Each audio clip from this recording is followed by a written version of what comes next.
베드로전서 강해 어느덧 9번째까지 왔습니다. 지난주는 우리 야외 예배 관계로 한 주를 쉬었습니다. 자, 다시금 계속 베드로전서 강해 진행하도록 하겠습니다. 자, 1장을 통해서 우리에게 이야기했던 부분들 많았습니다. 하나님 앞에 올바른 믿음의 쓰임을 가지고 올바른 역사를 가자 그랬는데, 자, 2장을 넘어가면서부터 나오는 그 모든 모습은 이렇습니다. 자, 이렇게 해라, 이렇게 되기 위해서다라는 것이 오늘의 말씀의 요지입니다. 다시 말하면 신앙생활 이렇게 해라. 그래야 하나님이 베풀어 놓으신 모든 은혜가 우리 거라는 겁니다. 이미 다 세팅돼 있어요. 식탁이 다 세팅이 돼 있습니다. 아주 고급 요리의 만찬에 초대받았어요. 그냥 양푼에다가 그냥 고추장 넣고 뭐 이것저것 집어넣고 비벼가지고 그냥 알아서 떠먹어, 그게 아니라 스푼 종류도 다르고요, 나이프 종류도 다 다르고요, 컵 종류는 또 왜 이렇게 많아요? 물잔이 있고 와인잔이 있고 이것저것 잔들이 많습니다.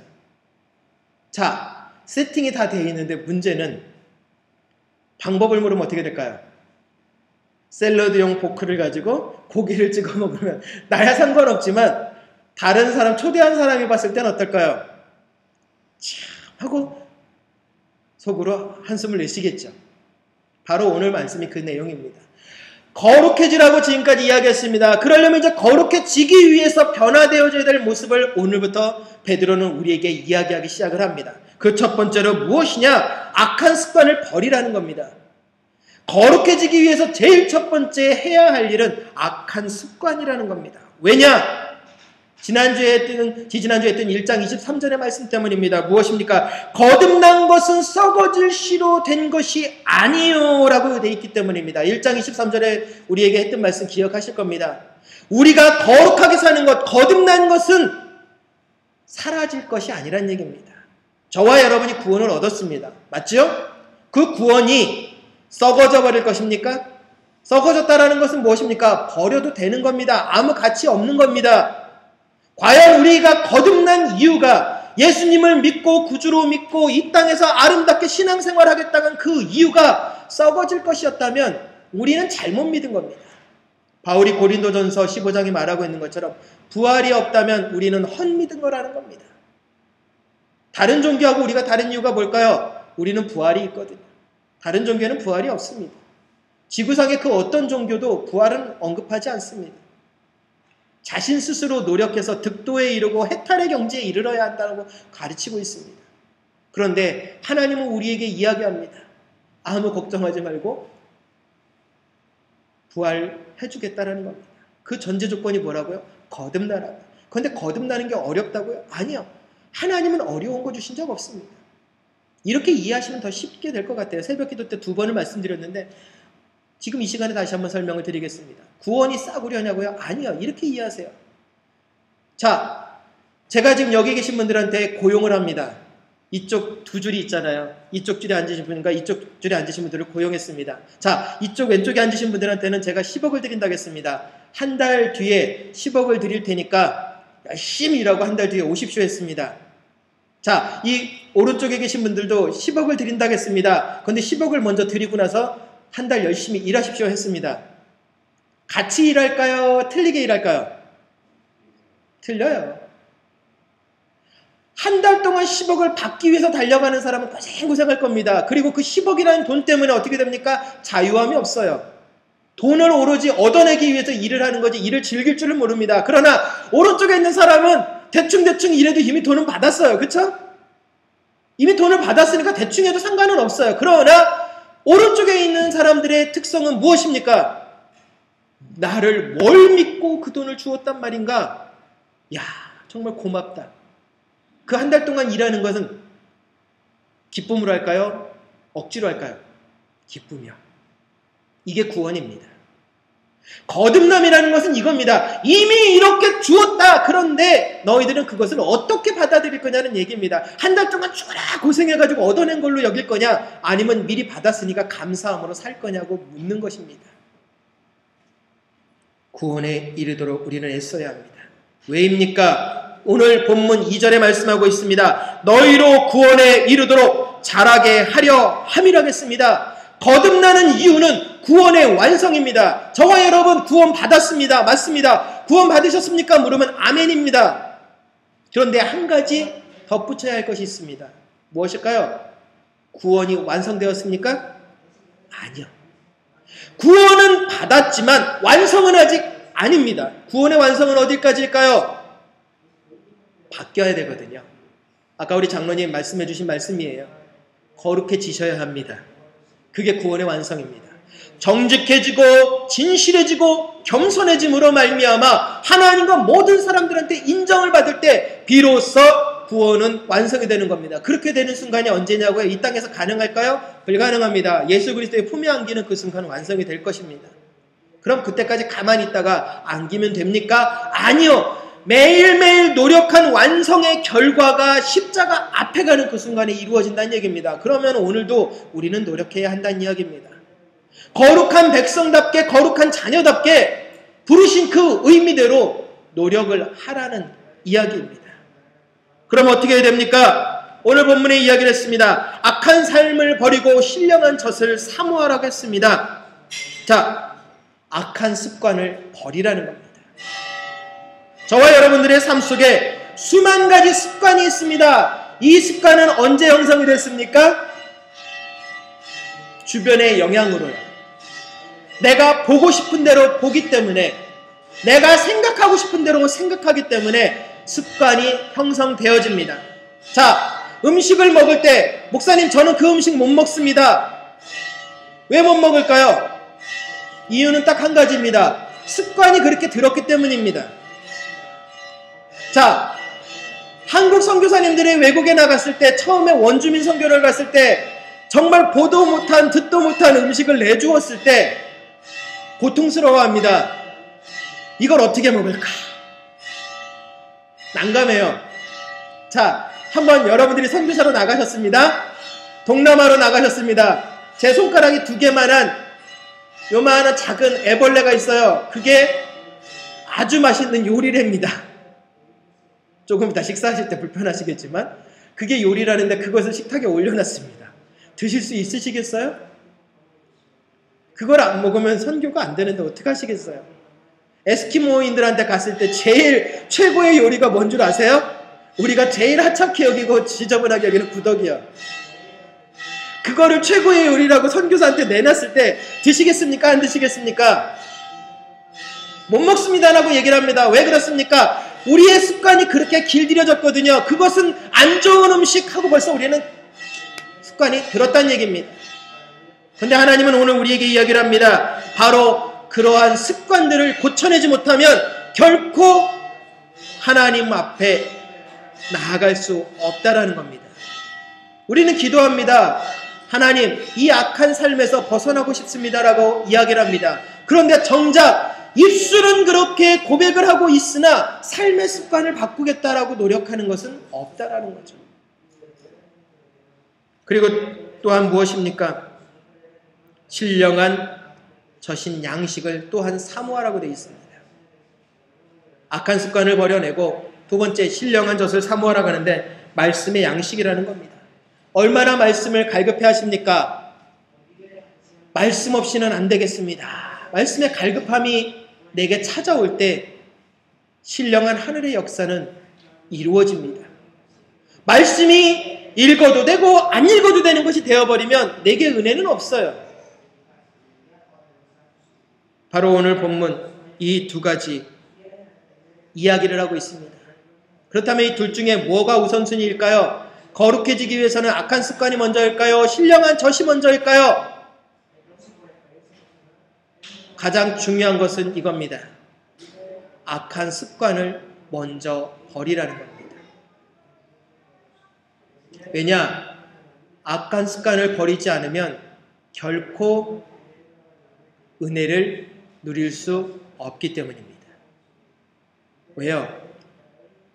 악한 모습이 내 안에 있으면 성령님이 내 안에서 역사를 하실 수 없습니다.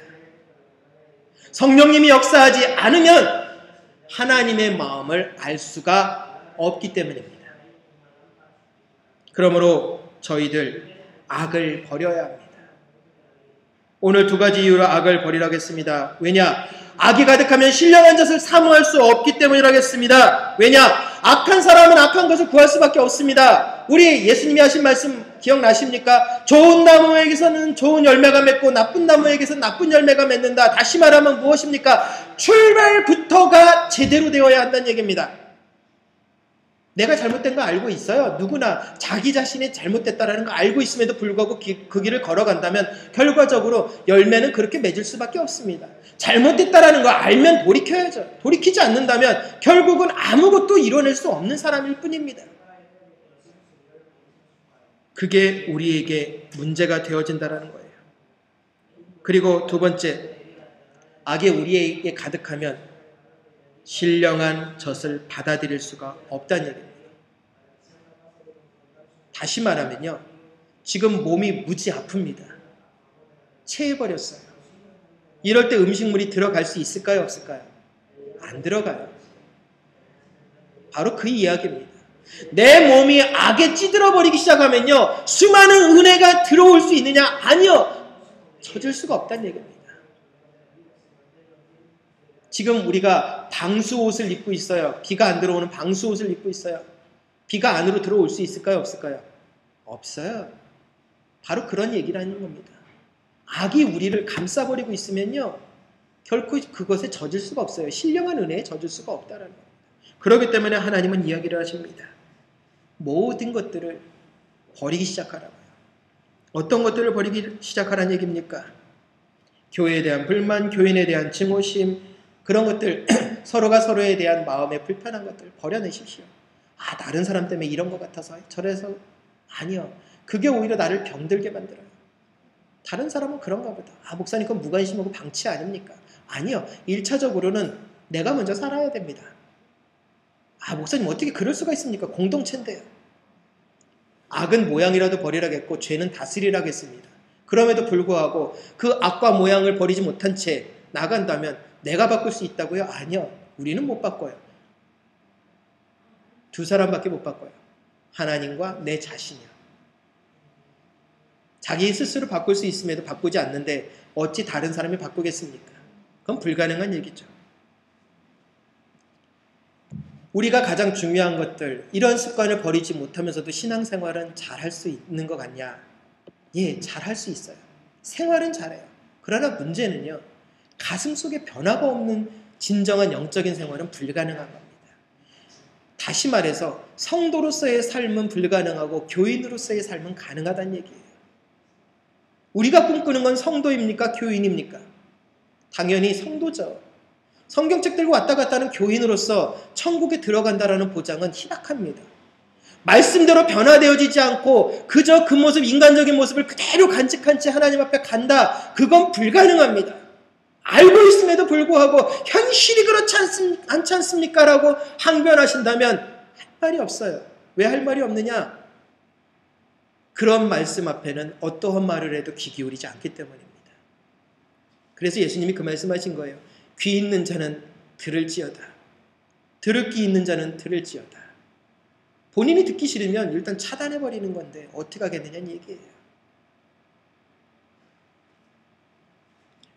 사람은요, 머릿속에 19만 개에 달하는 아주 고밀도의 뉴런, 세포, 직관세포라는 것이 있답니다. 이게 유인원과 고래에 있다고 제가 새벽에 말씀을 드렸어요. 그런데 고래하고 유인원에게 있는 것은 고작해야 9,000개도 안 넘어가요. 그런데 사람에게는 자그마치 19만 개의 직관세포라는 것이 있습니다. 이건 뭐냐? 사물을 보고 옳고 그름을 정확하게 판단하고 활동하는 그거라는 겁니다. 유일하게 인간에게 있는 가장 높은 특징이라는 겁니다. 하나님이 인간에게 주신 능력이에요. 그러므로 악에서 벗어날 수 있느냐? 예, 있습니다. 본인 스스로가 결정하고 보는 대로 딱딱딱 처리해 나갈 수 있습니다. 그런데 불구하고 내가 그냥 습관을 그렇게 형성시켜 버리는 겁니다. 왜요? 지금까지 그래와도 문제가 없었거든요. 근데 이제 와서 그게 뭐가 잘못입니까? 그렇게 해가지고는 갈 수가 없다는 얘기입니다. 이런 조기적인 열심을 가지고 교회 생활에 중직을 맡길 수 있느냐고요? 네, 사람을 볼 수 없으니까 맡깁니다. 근데 문제는 이러한 일이 발생이 되면 이러한 사건을 예수님이 말씀하셨어요. 마태복음 7장 22절 23절에 그러시지 않습니까? 많은 사람들이 나더러 주여 주여 우리가 주의 이름으로 선지자 노릇하며 주의 이름으로 귀신을 내쫓으며 주의 이름으로 많은 권능을 행하지 아니하였습니까? 그때 예수님께서 하시는 말씀 내가 너희를 도무지 알지 못하니 불법을 행하는 자들아 내게서 떠나가라. 이 말씀이 제일 두려워요. 신학을 처음 시작하던 그때부터 지금까지 이 말씀이 제일 두렵습니다. 왜냐? 외식이 되기 쉽고 형식적인 신앙이 되기가 제일 쉽거든요. 사람들 앞에서 보이는 거룩함은요 참 쉬워요. 선교단 할 때 늘 선배들한테 꾸지람 듣는 이야기가 있어요. 야! 반주나 제대로 해. 응? 거룩한 척하고 반주하다 말고 손 이렇게 들고 하지 말고. 정말 은혜가 되면 손 들어요. 내가 의도하지 않아도 손이 올라갑니다. 그런데요, 기타 반주 막 하고 있다 말고 진짜로 앞에 사람들이 의식이 돼요. 그러면 나도 모르게 손이 이렇게 올라가 있어요. 선배들의 그 말에 항의합니다. 진심이었습니다. 정말 진심이 몇 번이나 됐을까 생각을 해봐요. 그런데 되짚어보면요, 100번을 손 들었을 때 100번 중에 90번은 제가 의도적으로 이렇게 들면 멋있어 보이거든요. 진짜 그래요. 생각해보세요. 찬양 집회 앞에서 마이크 들고 기타 들고 막 100명 이상의 교인들이 앉아있고, 어떤 교회는 한 500명 넘게 앉아있는 교인들 앞에서 찬양 집회를 인도하고 있는데 기타 들고 막 연주하다 말고 수많은 시선이 다가옵니다. 그럴 때 그냥 기타만 치는 것보다 눈 감고 이렇게 하는 게 멋있잖아요. 외식을 추구하더라는 거죠. 그만큼 우리의 습관은요, 사람 앞에 길들여져 있어요. 하나님 앞에 길들여져야 되는데, 하나님은 어떻게 생각하든 말든 사람들 앞에만 잘 보이면 된다라는 이 악한 습관으로 인해서 결국은 어떻게 됩니까? 나만 망하는 것이 아니라 다른 사람들도 망하게 만드는 사건을 만들어요. 더 심각하게 이야기를 하면 예수님이 하신 그 말씀대로예요. 바리새인들이 멀리 산골짜기 넘어가가지고 한 명을 전도했는데 그 사람을 전도해 놓고 나서 뭘 태워보낸다고요? 지옥으로 가는 KTX 급행열차를 태워보낸다고요. 이게 바로 속사람이 변화되어지지 아니한 겉모습의 신앙으로 일으키는 놀라운 모습이라는 거죠. 그러려면 우리는 무엇을 버려야 합니까? 악독을 버리십시오. 악독이라는 것은 뭡니까? 악의 총칭입니다. 그렇다면 무엇이냐? 이제 4가지로 정리해 보려고 합니다. 첫 번째, 기만을 버리시기 바랍니다. 기만이라는 건 뭡니까? 거짓말입니다. 내가 상대방에게 거짓말하는 이유는 뭘까요? 상대방을 얕잡아봐서 그러는 거예요. 저 사람은 내 거짓말에 속아 넘어가는 사람이야. 그런데요, 예수님은 거짓말이 없으십니다. 오늘 봉독하진 않았지만 베드로전서 2장 22절에 보면은 나중에 강의할 때 다시 나오겠지만 예수님의 입에는 거짓말이 없으셨어요. 우리는 사람입니다, 목사님. 저와 여러분은 사람 맞습니다. 그러나 하나님의 자녀 아닙니까? 하나님의 자녀면 세상과 뭔가 좀 구별되어져야죠. 하나님이 도와주셔야 분리될 수 있습니다. 구별되어질 수 있습니다. 아니요. 저와 여러분의 의지가 없다면 그거는 불가능합니다. 거짓말, 하나님이 제일 싫어하시고요. 이 거짓말은요, 예전에 언어학교 때 말씀을 드렸지 않습니까? 사단에게 속해 있는 자가 하는 거라고요. 요한복음 8장 44절에 보니까 뭐라고 되어 있습니까? 사단은 거짓말쟁이요 거짓말의 압이라고 되어 있습니다. 고로 거짓말은 버려야 합니다. 오늘 아침에도 우리 아이들에게 거짓말에 대한 렉스 루케드 목사님의 그 책을 만화영어로 만든 것을 보여주면서 이해를 시켰습니다. 늑대가 나타났다 했던 그 아이의 모습을 성경적으로 비유해서 했던 것을 보게 됩니다. 아무도 안 믿어요, 거짓말하면. 신뢰가 깨어졌는데 그것을 믿겠습니까? 앞에서는 하지만 뒤에서는 사람들이 그 사람 말을 절대 신뢰 안 하죠. 진실을 나중에 이야기할 때도 귀 기울여 들어주지 않습니다. 그래놓고 상대방을 원망한다고요? 아니요. 내가 만들어 놓고 나서 상대방을 원망할 이유는 없죠. 잊지 마십시오. 거짓말은 자기 이익 때문에 하게 되는 거기 때문에 결코 남을 위해서 하는 것이 아닙니다. 선의의 거짓말이 있습니다. 상대방을 위해서 한 것입니다. 아니요. 그것도 거짓말이 있고 그것도 악입니다.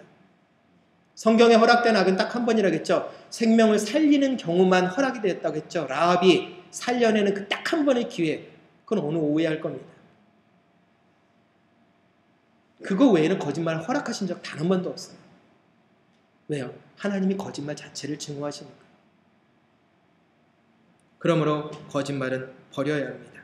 우리가 하나님을 믿고 있다면 거짓말 버려야 합니다. 우리가 거짓말을 여전히 입에 달고 있다면 우리는 하나님의 자녀 아닌 겁니다.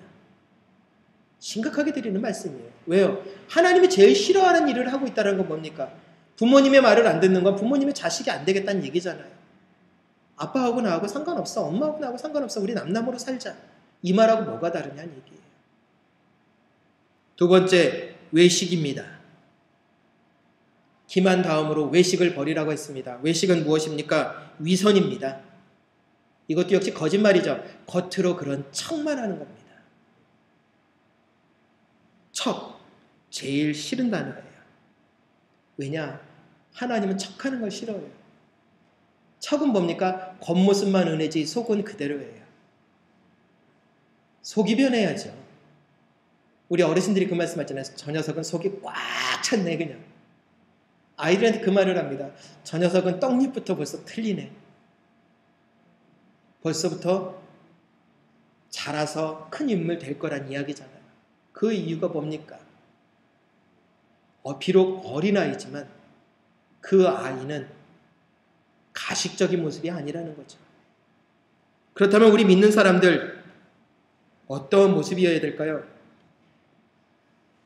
이웃들에게 보여야 될 것, 진실한 사랑인데 위선을 보이고 있다면, 외식을 보이고 있다면 우리는 예수님을 엉터리로 전하는 자일 뿐입니다. 가장 중요한 것, 위선과 절제를 구별하셔야 합니다. 절제는 스스로를 아는 거예요. 그렇기 때문에 행동을 안 하는 거죠. 그런데 위선은 무엇입니까? 척하는 거예요. 그러므로 우리는 이 두 번째 위선을 버려야 합니다. 청산유수와 같은 말, 그게 중요한 것이 아니라 그 가슴 속에 진실 한마디가, 말 한마디가 천냥빚을 갚는 역사를 이루어내는 것입니다. 세 번째, 시기요. 이것도 악입니다. 시기라는 것은 무엇입니까? 경쟁심은 좋은 건데 문제는 이 경쟁심이 도가 지나치는 거예요. 남이 잘 되어지면은 박수 쳐주고 응원해주고, 야 진짜 잘했다, 내가 좀 배워야겠다, 그러면 좀 안 되나요? 왜 사촌이 땅을 사면 배가 아프다고 우리는 그러는지 참 모르겠어요. 얼마 전 어떤 자료를 제가 타이핑을 했어요. 마인드맵으로 해서 프로그램화 시켜가지고 그것을 어떤 분들한테 좀 보내드렸어요. 그랬더니 그 목사님 한 분이, 저를 가르치시는 목사님이 계셔요. 그 목사님이 쭉 보시더니 목사님 자료 좀 보내세요. 보냈어요. 다시금 제 리모델링을 해서 보내왔어요. 참고하세요. 순간 기분 나빴어요. 옛날에는. 그런데 지금은 안 그래요. 옛날 성격이었으면 기분 나빠가지고 뭘 안다고 이런 식으로 했을 텐데 그것을 딱 받아보는 순간 바로 회신했어요. 뭐라고 했느냐? 목사님 너무 고맙다. 이 방법을 몰랐다고.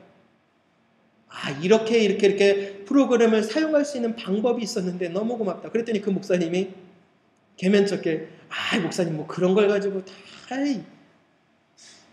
진심으로 서로 대화하다 보니까 마음이 통하더라는 거예요. 그리고 배우고 싶어요 라고 한 그 말이 정말 서로가 의지가 되더라는 거죠. 같은 목회선상이고요. 그분은 아직 부목사고요. 저보다 나이도 어리신 분이에요. 그럼에도 불구하고 제가 항상 그러거든요. 저희 스승님. 제가 그래요. 그럴 때마다 목사님. 아니요. 시기심으로 만약에 경쟁을 했다면 발전은 없어요. 진정한 발전을 하고 싶으십니까? 영적인 성숙함에 발전하고 싶으십니까? 시기심이 아니라 믿음 안에서 서로가 잘 되어지는 경쟁, 윈윈입니다. 양쪽 다 살아야죠. 한국의 경쟁심이 실패한 이유는 뭡니까? 저 사람을 밟아야 내가 성공한다라는 걸 가르쳤어요. 부모님들 항상 그러잖아요. 무슨 수를 써서든지 밟고 이겨서 네가 하나라도 더 얻어내. 지나친 경쟁이었어요. 그러다 보니까 결국은 얻어내지 못하니까 어떻게 됩니까? 죽잖아요. 또 죽이기도 하고요. 그게 우리가 만든 시기심의 잘못된 경쟁 때문에 일어난 일입니다. 빌립보서 1장 18절에 보니까 그랬습니다. 무엇은 일이나 거칠애로 하나 참으로 하나 무슨 방도로 하든지 전파되는 것은 그리스도라겠습니다. 예수님 우리 정말 제대로 전해드려야죠. 예수님 얼굴에 먹칠해가지고 야 이분 예수님이야 그러면 어떻게 됩니까? 더 심각한 표현 예전에 글을 썼다고 말씀드렸잖아요. 예수님 얼굴에 똥칠하지 말라라는 글을 써가지고 제가 보내드린 적이 있었다겠습니다. 어느 기간에. 정말 우리들 이 시기와 위선과 거짓으로 가고 있다면 예수님 얼굴에 똥칠해가지고 이분이 예수님이에요 그러는 거예요. 안 되죠. 믿는 우리가 내 부모님을 그렇게 만들면 되겠느냐는 얘기예요. 여기 있는 분이 내 부모님입니다. 멋있게 하고 나서 안녕하십니까 여기 계신 분이 저희 부모님이십니다. 저를 이렇게까지 훌륭하게 키워주신 부모님이십니다. 그래야 되는데 옷도 꾀제제 얼굴도 부시지 꾀제제 머리도 부시시 그렇게 해놓고 나서 이분들이요? 절 낳아준 분들입니다. 그게 끝이에요. 그러면 되겠느냐는 얘기입니다. 마지막으로 악한 모습의 마지막은 무엇입니까? 비방하는 말입니다. 왜 비방하는 말을 악한 걸로 했느냐? 비방은 남을 깎아내리는 겁니다. 남을 깎아내리라고 성경이 말한 적 단 한 번도 없어요. 높이라고 그랬죠. 그런데 왜 우리는 일단 남들보다 높다라는 생각으로 가르치려고 들어요? 크리스찬들이 제일 크게 버려야 될 잘못된 점이 가르치려 드는 겁니다. 신앙생활을 조금 하기 시작하면 제일 큰 문제가 뭐냐 하면 가르치려 들어요. 점점점 연수가 깊어지면 깊어질수록 제일 큰 문제는 뭐냐? 가르치려고 드는 거예요. 목사가 되면 제일 먼저 하는 일이 뭔지 아십니까? 가르치려고 드는 거예요. 전도사가 제일 먼저 신나하는 게 뭔지 아세요? 가르치려 드는 거예요. 아니요. 벼는 익을수록 고개를 숙인다고 했습니다.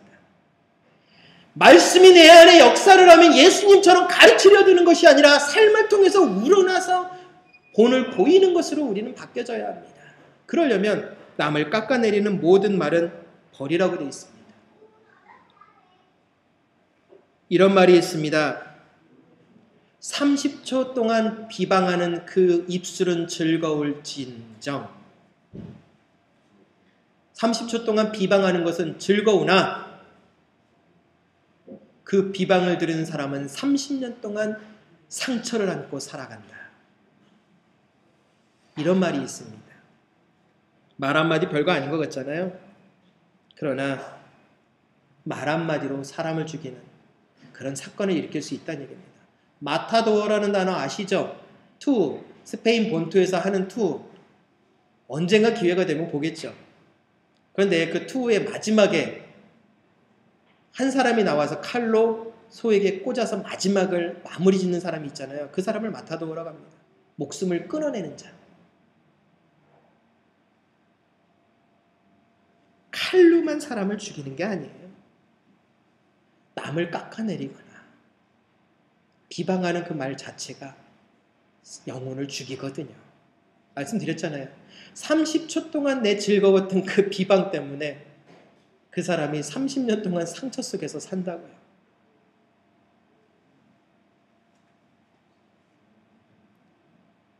누가 뭐 했대, 누가 뭐 했대. 저도 이 버릇 참 못 고쳐요.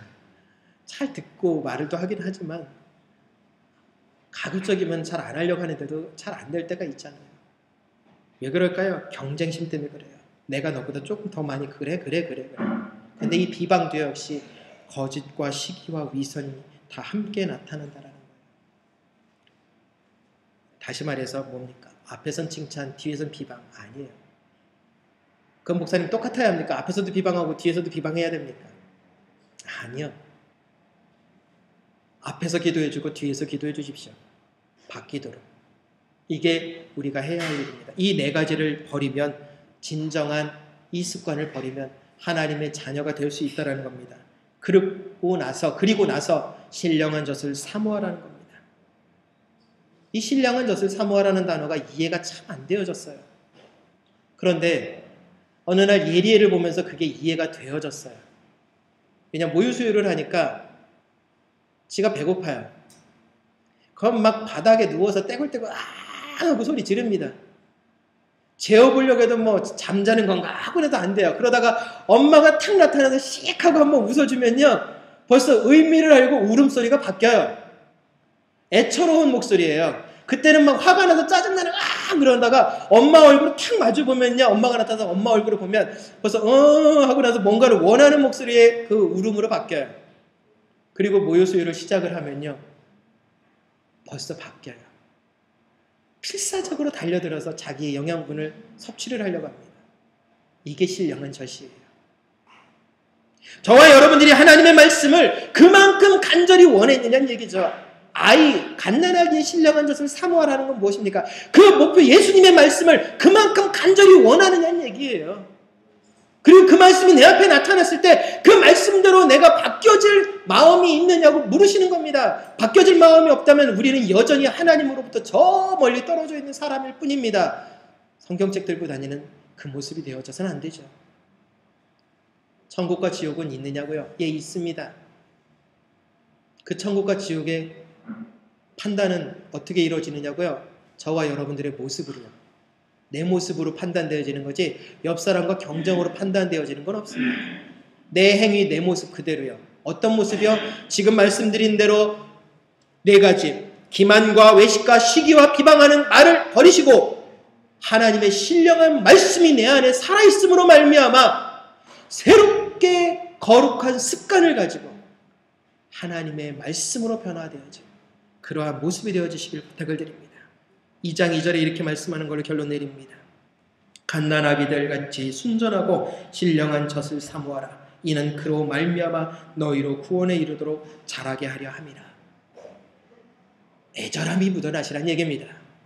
그 애절함이 묻어나면 우리의 삶의 모든 문제 풀어집니다. 아까 기도 때도 말씀을 드렸죠. 믿음은 역사를 일으킵니다. 그러나 그 믿음의 역사를 이루시길 원하십니까? 그러면 여기가 거룩해지셔야 합니다. 그러면 역사를 만들어내는 주인공이 되실 수 있습니다. 이게 바로 저와 여러분들이 하나님 앞에 새로운 모습으로 변화되어지고 새로운 삶의 시작을 가지고 이 한 주 동안 내가 가지고 있던 모든 습관을 바꾸어내고 변화시켜내는 축복의 한 주간이 되도록 은혜 가운데 임하시는 주님의 능력을 체험하는 그러한 거룩한 주간이 되시길 부탁을 드립니다. 거룩하신 하나님 감사합니다. 우리들의 몸과 마음과 생각의 모든 것들을 하나님께 드립니다.